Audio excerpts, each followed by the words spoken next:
Item ಯಾವುದೇ ಇರಲಿ try ಮಾಡಿ ಆಚಿ ಚಿಕನ್ ಮಸಾಲಾ. ಆಚಿ ಚಿಕನ್ ಮಸಾಲಾ.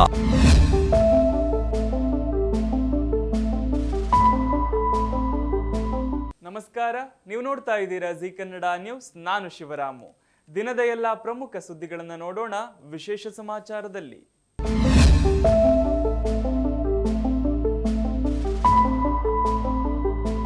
ನೈಋತ್ಯ ಮುಂಗಾರು ತೀವ್ರಗೊಂಡ ಹಿನ್ನೆಲೆ ರಾಜ್ಯಾದ್ಯಂತ ವರುಣನ ಅಬ್ಬರ ಜೋರಾಗಿದ್ದು, ಹವಾಮಾನ ಇಲಾಖೆಯು ಚಿಕ್ಕಮಗಳೂರು ಸೇರಿದಂತೆ 5 ಜಿಲ್ಲೆಗಳಿಗೆ ಅತ್ಯಂತ ಭಾರೀ ಮಳೆಯ ಹಿನ್ನೆಲೆ ರೆಡ್ ಅಲರ್ಟ್ ಘೋಷಿಸಿದೆ.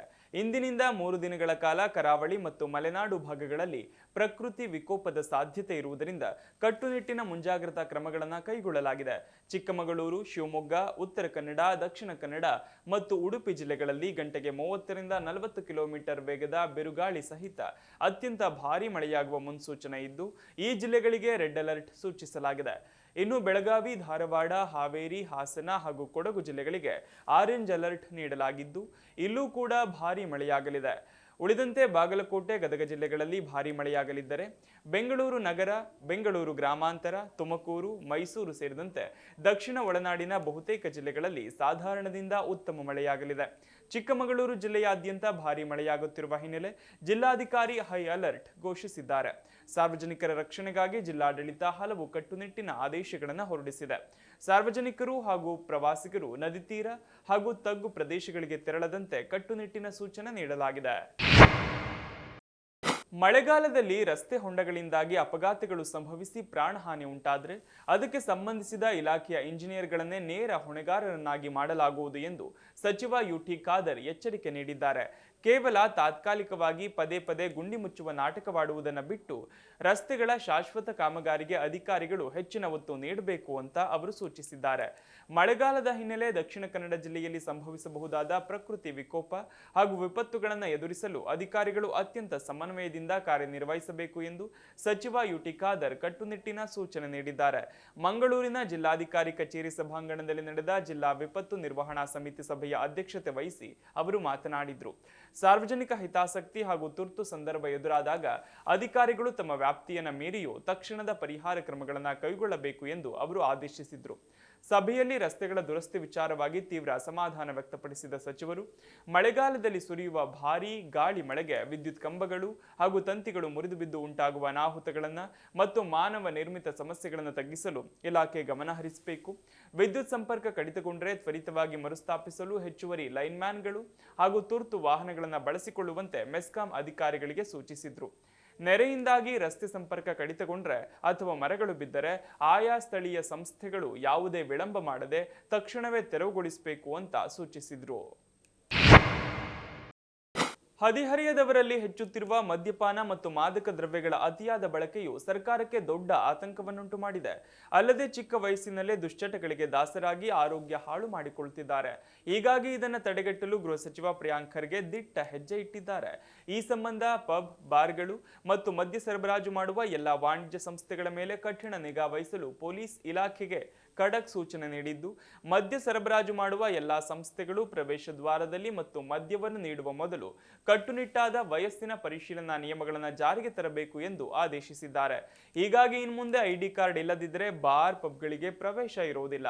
ಅಪ್ರಾಪ್ತ ವಯಸ್ಕರ ಪ್ರವೇಶವನ್ನ ಕಟ್ಟುನಿಟ್ಟಾಗಿ ತಡೆಯಲು ಮತ್ತು ಅವರಿಗೆ ಮದ್ಯ ಸರಬರಾಜು ಮಾಡುವುದನ್ನು ನಿಷೇಧಿಸಲು ಬೆಂಗಳೂರಿನ ಎಲ್ಲಾ ಪಬ್ಗಳು, ಬ್ರೆವರೀಸ್, ಬಾರ್ಗಳು, ಕ್ಲಬ್ಗಳು, ಲಾಂಜ್ಗಳು, ರೆಸ್ಟೋರೆಂಟ್ಗಳು ಹಾಗೂ ಮದ್ಯ ಸರಬರಾಜು ಮಾಡುವ ಇತರ ಸಂಸ್ಥೆಗಳಿಗೆ ನೋಟಿಸ್ ಜಾರಿ ಮಾಡುವಂತೆ ಹಿರಿಯ ಪೊಲೀಸ್ ಅಧಿಕಾರಿಗಳಿಗೆ ನಿರ್ದೇಶನ ನೀಡಿದ್ದಾರೆ. ಈ ಬಗ್ಗೆ ಸಾಮಾಜಿಕ ಜಾಲತಾಣಗಳಲ್ಲಿ ಪೋಸ್ಟ್ ಮಾಡಿಕೊಂಡಿರುವ ಪ್ರಿಯಾಂಕ್ ಖರ್ಗೆ ಎಲ್ಲಾ pub, breweries, bar, club, lounge, restaurant ಮತ್ತು ಮದ್ಯ ಮಾರಾಟ ಮಾಡುವ ಸಂಸ್ಥೆಗಳಿಗೆ ಅಪ್ರಾಪ್ತ ವಯಸ್ಕರ ಪ್ರವೇಶ ಮತ್ತು ಅಪ್ರಾಪ್ತ ವಯಸ್ಕರ ಮದ್ಯಪಾನವನ್ನು ಕಟ್ಟುನಿಟ್ಟಾಗಿ ತಡೆಗಟ್ಟಲು ನೋಟಿಸ್ ನೀಡುವಂತೆ ನಗರ ಪೊಲೀಸ್ ಅಧಿಕಾರಿಗಳಿಗೆ ನಿರ್ದೇಶನ ನೀಡಲಾಗಿದೆ ಎಂದು ತಿಳಿಸಿದ್ದಾರೆ. ರಾಜ್ಯದಲ್ಲಿ ಖಾತೆ ಹಂಚಿಕೆ ಗೊಂದಲಗಳು ಮುಂದುವರೆದಿದ್ದು, ಸಚಿವ ಕೃಷ್ಣ ಬೈರೇಗೌಡ ಅವರು ತಮ್ಮ ಇಲಾಖೆಯ ಕುರಿತು ತೀವ್ರ ಅಸಮಾಧಾನ ವ್ಯಕ್ತಪಡಿಸಿದ್ದಾರೆ. ಬೆಂಗಳೂರು ನಗರಾಭಿವೃದ್ಧಿ ಖಾತೆಯನ್ನು ಸ್ವೀಕರಿಸಲು ಅವರು ನಿರಾಕರಿಸಿದ್ದು, ಬಿಡಿಎ ಮತ್ತು ಬಿಎಂಆರ್ಡಿಎಗಳನ್ನು ತನ್ನ ಖಾತೆಗೆ ಸೇರಿಸಬೇಕೆಂದು ಪಟ್ಟು ಹಿಡಿದಿದ್ದಾರೆ. ಬಿಡಿಎ ಮತ್ತು ಬಿಎಂಆರ್ಡಿಎ ಹೊರತುಪಡಿಸಿ ಬೆಂಗಳೂರು ನಗರಾಭಿವೃದ್ಧಿ ಖಾತೆಗೆ ಯಾವುದೇ ಮೌಲ್ಯವಿಲ್ಲ ಎಂಬುದು ಕೃಷ್ಣ ಬೈರೇಗೌಡರ ಅಭಿಪ್ರಾಯ. ಈ ಸಂಬಂಧ ಅವರು ಮುಖ್ಯಮಂತ್ರಿ ಡಿಕೆ ಶಿವಕುಮಾರ್ ಮತ್ತು ಸುರ್ಜೇವಾಲಾ ಅವರೊಂದಿಗೆ ಚರ್ಚಿಸಿದ್ದರೂ ಯಾವುದೇ ಪ್ರಯೋಜನವಾಗಿಲ್ಲ. ಹೀಗಾಗಿ ತಮ್ಮ ಬೇಡಿಕೆಗಳ ಈಡೇರಿಕೆಗಾಗಿ ಕೃಷ್ಣ ಬೈರೇಗೌಡರು ದೆಹಲಿಗೆ ಪ್ರಯಾಣ ಬೆಳೆಸಿದ್ದು, ಅಲ್ಲಿ ಹೈಕಮಾಂಡ್ ನಾಯಕರಾದ ಕೆಸಿ ವೇಣುಗೋಪಾಲ್, ಮಲ್ಲಿಕಾರ್ಜುನ ಖರ್ಗೆ ಮತ್ತು ಸುರ್ಜೇವಾಲಾ ಅವರನ್ನ ಭೇಟಿ ಮಾಡುವ ಸಾಧ್ಯತೆ ಇದೆ. ರಾಜ್ಯದಲ್ಲಿ ಈ ಹಿಂದೆ ರಾಮಲಿಂಗಾರೆಡ್ಡಿ ಮತ್ತು ಕೆಎಚ್ ಮುನಿಯಪ್ಪ ಕೂಡ ಖಾತೆ ಹಂಚಿಕೆಯಲ್ಲಿ ಇದೇ ರೀತಿಯ ಅಸಮಾಧಾನ ವ್ಯಕ್ತಪಡಿಸಿದ್ರು. ಉತ್ತರ ಪ್ರದೇಶದ ಕಾನ್ಪುರದಲ್ಲಿ ಅತ್ಯಂತ ಅಚ್ಚರಿಯ ಘಟನೆಯೊಂದು ನಡೆದಿದೆ. ವ್ಯಕ್ತಿಯೊಬ್ಬ ತನ್ನ ಅತ್ತೆಯನ್ನೇ ವಿವಾಹವಾಗಿದ್ದಾನೆ. ಸದ್ಯ ಈ ವಿಲಕ್ಷಣ ಮದುವೆಯ ವಿಡಿಯೋ ಸಾಮಾಜಿಕ ಜಾಲತಾಣಗಳಲ್ಲಿ ಭಾರಿ ವೈರಲ್ ಆಗ್ತಿದ್ದು, ಅಳಿಯ ಮತ್ತು ಅತ್ತೆ ಪರಸ್ಪರ ಹಾರ ಬದಲಾಯಿಸಿಕೊಳ್ಳೋ ಫೋಟೋ ಎಲ್ಲೆಡೆ ಹರಿದಾಡ್ತಿದೆ. ಇವರಿಬ್ಬರು ನ್ಯಾಯಾಲಯದಲ್ಲಿ ನೋಂದಾಯಿತ ವಿವಾಹ ಮಾಡಿಕೊಂಡಿದ್ದಾರೆ. ಈ ಘಟನೆ ಸ್ಥಳೀಯವಾಗಿ ಭಾರಿ ಸಂಚಲನ ಮೂಡಿಸಿದ್ದು, ಕೌಟುಂಬಿಕ ಸಂಬಂಧಗಳ ಪವಿತ್ರತೆಗೆ ಧಕ್ಕೆ ತಂದಿದೆ ಎಂದು ಸಾರ್ವಜನಿಕರು ಆಕ್ರೋಶ ಹೊರಹಾಕಿದ್ದಾರೆ. ಈ ವಿಲಕ್ಷಣ ಕೌಟುಂಬಿಕ ಬಿಕ್ಕಟ್ಟು ಸದ್ಯ ಕಾನ್ಪುರದಲ್ಲಿ ತೀವ್ರ ಚರ್ಚೆಗೆ ಗ್ರಾಸವಾಗಿದೆ. ಕಾನ್ಪುರದ ನಿವಾಸಿಯೊಬ್ಬರಿಗೆ ಕೆಲವು ವರ್ಷಗಳ ಹಿಂದೆ ವಿವಾಹವಾಗಿತ್ತು. ಮದುವೆಯಾದ ಆರಂಭದಲ್ಲಿ ದಂಪತಿ ನಡುವೆ ಎಲ್ಲವೂ ಸರಿಯಾಗೇ ಇತ್ತು. ಆದರೆ ಕಾಲಕ್ರಮೇಣ ಪತ್ನಿಯ ತಾಯಿ ಈ ದಂಪತಿ ಮನೆಗೆ ಆಗಾಗ ಬಂದು ಉಳಿದುಕೊಳ್ಳಲು ಆರಂಭಿಸಿದ್ರು. ಈ ಸಮಯದಲ್ಲಿ ಅಳಿಯ ಮತ್ತು ಅತ್ತೆ ನಡುವೆ ಪ್ರೇಮಾಂಕುರವಾಗಿದೆ. ಅತ್ತೆಯೊಂದಿಗಿನ ಸಂಬಂಧ ದಿನದಿಂದ ದಿನಕ್ಕೆ ಆಳವಾಗ್ತಿದ್ದಂತೆ ಆ ವ್ಯಕ್ತಿ ತನ್ನ ಪತ್ನಿಯಿಂದ ದೂರವಾಗಲು ನಿರ್ಧರಿಸಿದ್ದ. ಕೌಟುಂಬಿಕ ಕಲಹ ಹಾಗೂ ಭಿನ್ನಾಭಿಪ್ರಾಯಗಳ ನೆಪವೊಡ್ಡಿ ಆತ ನ್ಯಾಯಾಲಯದ ಮೂಲಕ ತನ್ನ ಪತ್ನಿಗೆ ಕಾನೂನುಬದ್ಧವಾಗಿ ವಿಚ್ಛೇದನ ನೀಡಿದ್ದ. ವಿಚ್ಛೇದನ ಪ್ರಕ್ರಿಯೆ ಪೂರ್ಣಗೊಂಡ ಬೆನ್ನಲ್ಲೇ ಆ ವ್ಯಕ್ತಿ ತನ್ನ ಮಾಜಿ ಪತ್ನಿಯ ತಾಯಿಯನ್ನ ಅಂದ್ರೆ ತನ್ನ ಅತ್ತೆಯನ್ನೇ ಮದುವೆಯಾಗೋಕೆ ನಿರ್ಧರಿಸಿದ್ದ. ಇಬ್ಬರು ಕೂಡ ಒಮ್ಮತದಿಂದ ನ್ಯಾಯಾಲಯದಲ್ಲಿ ವಿವಾಹವಾಗಿದ್ದಾರೆ ಅಂತ ವರದಿಗಳು ತಿಳಿಸಿವೆ. ಈ ವಿಚಿತ್ರವಾದ ಮದುವೆಗೆ ಕುಟುಂಬದ ಸದಸ್ಯರು ತೀವ್ರ ವಿರೋಧ ವ್ಯಕ್ತಪಡಿಸಿದ್ದಾರೆ. ರಾಷ್ಟ್ರಪತಿ ದ್ರೌಪದಿ ಮುರ್ಮು ಅವರು ಆಪರೇಷನ್ ಸಿಂಧೂರ್ ಕಾರ್ಯಾಚರಣೆಯಲ್ಲಿ ತೋರಿದ ಅಪ್ರತಿಮ ಸಾಹಸ ಮತ್ತು ಧೀರತನಕ್ಕಾಗಿ ಭಾರತೀಯ ವಾಯುಪಡೆಯ ವೀರ ಅಧಿಕಾರಿಗಳಿಗೆ ವೀರಚಕ್ರ ಪ್ರಶಸ್ತಿ ನೀಡಿ ಗೌರವಿಸಿದ್ದಾರೆ. ರಕ್ಷಣಾ ಪಡೆಯ ಯೋಧರಿಗೆ ಕೀರ್ತಿ ಚಕ್ರ, ಶೌರ್ಯ ಚಕ್ರ ಪ್ರಶಸ್ತಿಯನ್ನು ಪ್ರದಾನ ಮಾಡಲಾಗಿದೆ. ನವದೆಹಲಿಯ ರಾಷ್ಟ್ರಪತಿ ಭವನದಲ್ಲಿ ನಡೆದ 2026ರ ರಕ್ಷಣಾ ಹೂಡಿಕೆ ಸಮಾರಂಭದಲ್ಲಿ ರಾಷ್ಟ್ರಪತಿ ದ್ರೌಪದಿ ಮುರ್ಮು ಅವರು 7 ಕೀರ್ತಿ ಚಕ್ರ, 15 ವೀರಚಕ್ರ ಮತ್ತು 29 ಶೌರ್ಯ ಚಕ್ರ ಪ್ರಶಸ್ತಿಗಳನ್ನು ಪ್ರದಾನ ಮಾಡಿದ್ರು. ವೀರಚಕ್ರ ಯುದ್ಧದ ಸಮಯದಲ್ಲಿ ಶತ್ರುಗಳ ಎದುರು ಪ್ರದರ್ಶಿಸುವ ಅಪ್ರತಿಮ ಶೌರ್ಯಕ್ಕಾಗಿ ನೀಡಲಾಗುವ ದೇಶದ 3ನೇ ಅತ್ಯುನ್ನತ ಯುದ್ಧ ಕಾಲದ ಶೌರ್ಯ ಪ್ರಶಸ್ತಿಯಾಗಿದೆ. ಕಾರ್ಯಾಚರಣೆಯ ಸಮಯದಲ್ಲಿ ಪ್ರಾಣದ ಹಂಗು ತೊರೆದು ಶತ್ರುಗಳ ಯುದ್ಧ ವಿಮಾನಗಳನ್ನ ಅಥವಾ ನೆಲೆಗಳನ್ನ ಅತ್ಯಂತ ಚಾಣಾಕ್ಷತನದಿಂದ ಹಿಮ್ಮೆಟ್ಟಿಸಿದ ವಾಯುಪಡೆಯ ಫೈಟರ್ ಪೈಲಟ್ಗಳು ಮತ್ತು ಕಮಾಂಡರ್ಗಳಿಗೆ ರಾಷ್ಟ್ರಪತಿ ಈ ಪ್ರಶಸ್ತಿಯನ್ನ ಪ್ರದಾನ ಮಾಡಿದ್ರು. ಜಾಗತಿಕ ಮಟ್ಟದಲ್ಲಿ ಭಾರತೀಯ ವಾಯುಪಡೆಯ ತಾಂತ್ರಿಕ ಮತ್ತು ಯುದ್ಧ ಕೌಶಲ್ಯದ ಪ್ರಾಬಲ್ಯವನ್ನ ಈ ಅಧಿಕಾರಿಗಳು ಜಗತ್ತಿಗೆ ಸಾಬೀತುಪಡಿಸಿದ್ದಾರೆ. ದೇಶಕ್ಕಾಗಿ ಪ್ರಾಣ ತ್ಯಾಗ ಮಾಡಿದ ಹಲವು ವೀರ ಯೋಧರಿಗೆ ಮರಣೋತ್ತರವಾಗಿಯೂ ಕೀರ್ತಿ ಚಕ್ರ, ಶೌರ್ಯ ಚಕ್ರ, ವೀರಚಕ್ರ ಗೌರವವನ್ನು ನೀಡಲಾಗಿದ್ದು, ಅವರ ಕುಟುಂಬಸ್ಥರು ಕಣ್ಣೀರಿನ ನಡುವೆ ಪ್ರಶಸ್ತಿ ಸ್ವೀಕರಿಸಿದ್ರು. ಯುದ್ಧರಂಗದ ಹೊರಗೆ ಶಾಂತಿ ಸಮಯದಲ್ಲಿ ನೀಡಲಾಗುವ ದೇಶದ 2ನೇ ಅತ್ಯುನ್ನತ ಶೌರ್ಯ ಪ್ರಶಸ್ತಿ ಇದಾಗಿದೆ.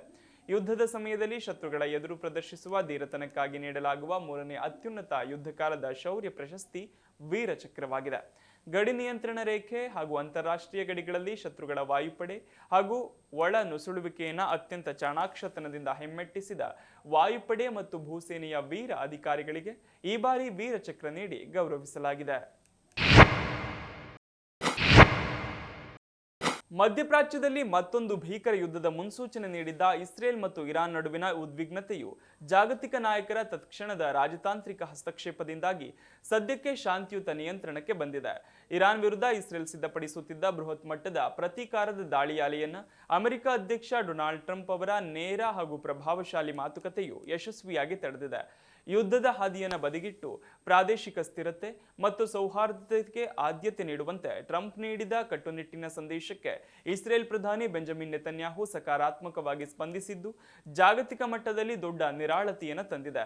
ಮಧ್ಯಪ್ರಾಚ್ಯದಲ್ಲಿ ಉಲ್ಬಣಗೊಳ್ಳುತ್ತಿರುವ ಭದ್ರತಾ ಪರಿಸ್ಥಿತಿಯನ್ನು ಸಮರ್ಥವಾಗಿ ನಿಭಾಯಿಸುವ ನಿಟ್ಟಿನಲ್ಲಿ ಟ್ರಂಪ್ ಇಸ್ರೇಲ್ ಅನ್ನು ಇನ್ನು ಮುಂದೆ ಏಕಪಕ್ಷೀಯವಾಗಿ ಮಿಲಿಟರಿ ಕ್ರಮ ತೆಗೆದುಕೊಳ್ಳಬಾರದು ಎಂದು ಒತ್ತಿ ಹೇಳಿದ್ದಾರೆ.